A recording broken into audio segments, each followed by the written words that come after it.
As the last remaining nuclear arms control treaty edges towards expiration, the stakes for global security are rising fast. Kate Fisher followed this report for CNA from Washington. Russia's biggest strategic missile system on its test flight in 2022. It followed a thinly veiled threat from 2018 when the Kremlin released an animation suggesting that the Sarmat intercontinental ballistic missile could cross the globe and land in Donald Trump's backyard in Florida. Clear evidence that an arms race was alive and well between the US and Russia, even while the new Strategic Arms Reduction Treaty, known as the New START Treaty, was still in play.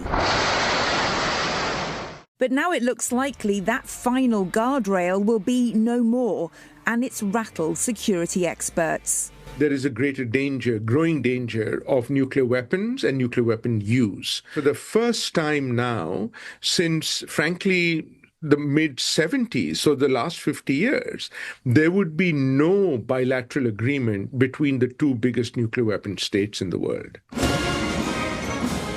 The New START treaty capped US and Russian nuclear stockpiles. But security analysts say the value of nuclear treaties goes beyond the setting of numerical limits. They create a transparent framework that prevents arm races from spiraling out of control. In the absence of the negotiation for some kind of replacement for New START, we continue this loss of communication between the two sides on these critical strategic issues. That communication was hard sought during the years of the Cold War's nuclear arms race. The New START Treaty is the last in a line of major nuclear arms control treaties between the US and Russia, signed in 2010 by then US President Barack Obama and Russian leader Dmitry Medvedev.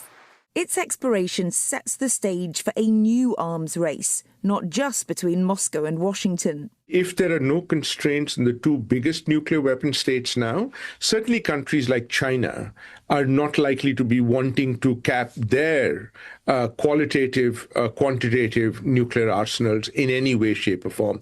I think it doesn't really affect the other, secondary countries. And here I would include the United Kingdom and France, because in some ways they really do not have the capacity to build up their nuclear arsenals. And a nuclear arms race today isn't limited to mere quantity of nuclear weapons.